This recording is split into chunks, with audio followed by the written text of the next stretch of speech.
Bueno, en este video vamos a hablar un poquito acerca de la integración vertical, en qué consiste, por qué las empresas lo hacen y cómo se relaciona esto con diversos aspectos de los costos de transacción. También vamos a hablar acerca de diferentes aspectos de los costos de transacción y cómo esa combinación de esos diferentes aspectos determina diferentes tipos de contratos que las empresas tienen que escribir. Y por último vamos a terminar hablando acerca de la importancia de los resguardos en los contratos y cómo eso afecta a los costos de transacción. Como hemos hablado en clase, la integración vertical es cuando dos empresas se fusionan, siendo que estas empresas están en etapas diferentes de la cadena de producción. Ahora, hay diferentes razones por las cuales las empresas se fusionan o deciden integrarse, algunas de ellas relacionadas con los costos de transacción y otras no necesariamente. Y subyacente a todos estos factores también está el hecho de que la integración vertical también depende del costo de la integración vertical misma, es decir, cuál es el precio que se está pagando por la acción con la cual se está decidiendo integrarse.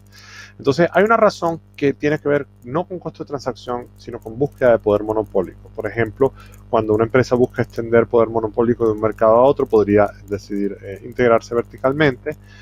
Por ejemplo, pueden buscar mejores maneras de ejercer discriminación de precios, porque resulta que la empresa con la cual se están integrando tiene información importante que le va a permitir a la empresa discriminar precios de forma más efectiva. Buscan establecer barreras a la entrada, cuando, por ejemplo, una empresa se integra con un suplidor muy importante y entonces a través de esa integración impide que algún rival tenga acceso a los productos que produce ese suplidor. Muchas veces eso es ilegal, pero hay veces en que no es ilegal. Buscar afectar los costos de los rivales, cuando yo quiero subirle el costo al cual se enfrentan mis rivales, por ejemplo. Y también hay razones de costo de transacción. Por ejemplo, integrarse verticalmente podría ser la mejor manera de establecer derechos de propiedad, ya que el mercado no regula la propiedad de forma perfecta, por ejemplo. Minimizar costos de agencia. Cuando yo contrato con una empresa que es externa, hay costos de agencia involucrados, en el sentido de que yo tengo que asegurarme de que la gente hace las cosas que yo como principal quiero. Y dentro de la misma empresa, esos costos de agencia son minimizados. Buscar la estructura de gobierno que minimiza los costos que van a sufrir por algún conflicto entre las partes, cosa que dentro de la empresa se minimiza. O es mucho más económico lidiar con esos conflictos que fuera de la empresa. Y minimizar los costos de medir la producción y el esfuerzo. Pero todos estos tienen que ver con los costos de transacciones. En los últimos años en Chile ha habido fusiones importantes: Jumbo y Almacenes París, Lang y TAM, Farmacia Cruz Verde y Salcobrand, etc. Y hay siempre muchas fusiones importantes que ocurren en el mundo, y en clase hemos hablado y seguiremos hablando de algunas de ellas, ¿no? Conceptos claves para entender el origen de los costos de transacción. Entonces, hasta ahora hemos estado hablando de algunas de estas cosas de forma dispersa. Quiero sí introducir los tres conceptos claves. Primero es la racionalidad limitada, el hecho de que los individuos no pueden prever todas las situaciones que podrían suceder y no pueden contratar y escribir contratos que sean completos y que cubran todas las contingencias que pueden surgir en una relación comercial. También tiene que ver con el hecho de que los individuos tienen una capacidad de tomar decisiones que viene limitada por sus cerebros y por las horas que hay en el día, y por lo tanto cuando hay empresas muy grandes eso genera importantes limitaciones a la capacidad que tienen los individuos de tomar la mejor decisión.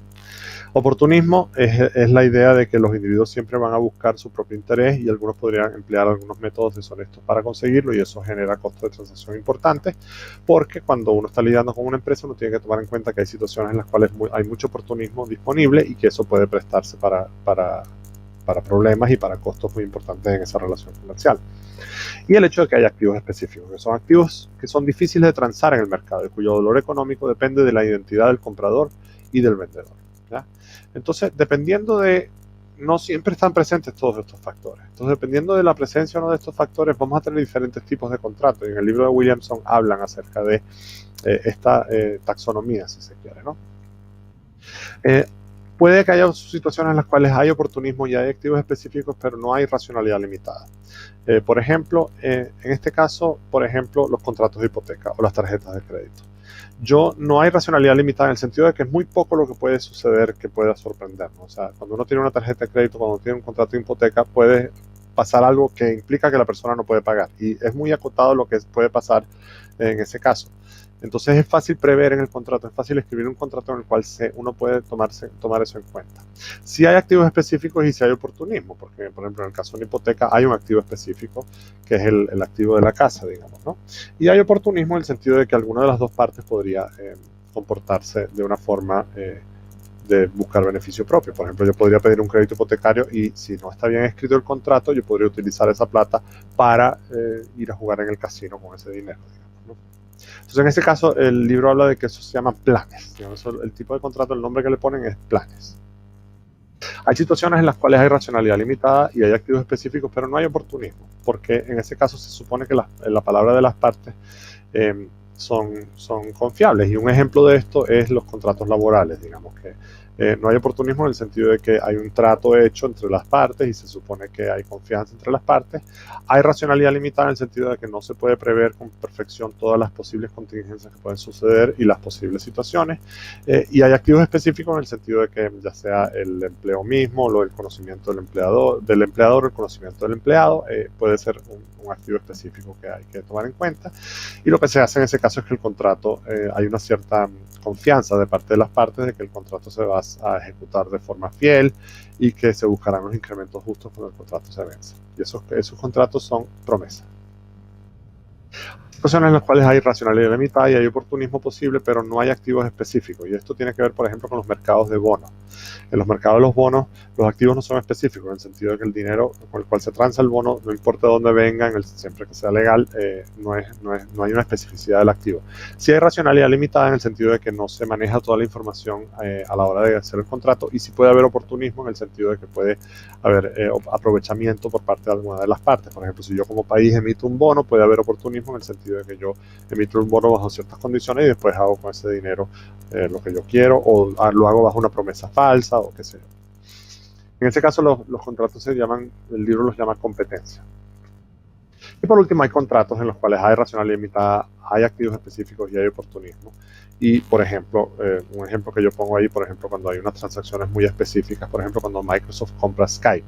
Microsoft hace unos años compró la empresa Skype y ahí obviamente hay racionalidad limitada en el sentido de que no sabemos toda la información con la cual venían las partes a negociar. Hay activos específicos, por ejemplo, el código que Microsoft utiliza para integrar Skype a su sistema operativo, por ejemplo, y hay posible oportunismo que podría suceder en el sentido de que podría haber ciertos activos que no están dentro de la negociación y que una de las dos empresas necesita para después de que la negociación termine, y puede haber un cierto hold up, ¿no? El oportunismo, por cierto, está muy relacionado con el problema de hold up. Entonces, en todas estas situaciones es conveniente tener resguardos. ¿Y qué es un resguardo? Bueno, un resguardo puede ser una garantía, puede ser un monto que se prepaga, puede ser un fideicomiso, puede ser una promesa de que se va a respetar lo que se pagó, o de que se le devuelve el dinero a la persona. Hay diferentes tipos de resguardos en los contratos que generan una confianza. Entonces, en este caso, y eso genera un efecto sobre el precio con el cual se transa.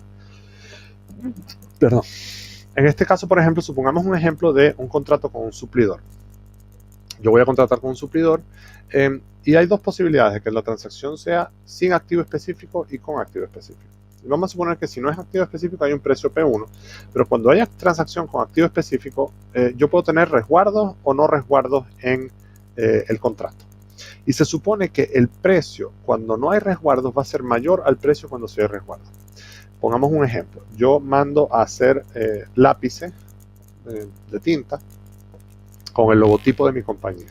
Eso es un activo específico en el sentido de que su valor solo depende de esta transacción que está sucediendo. Eso no tiene un valor de mercado porque nadie vende lápices con los logotipos de otra compañía, nadie los compra.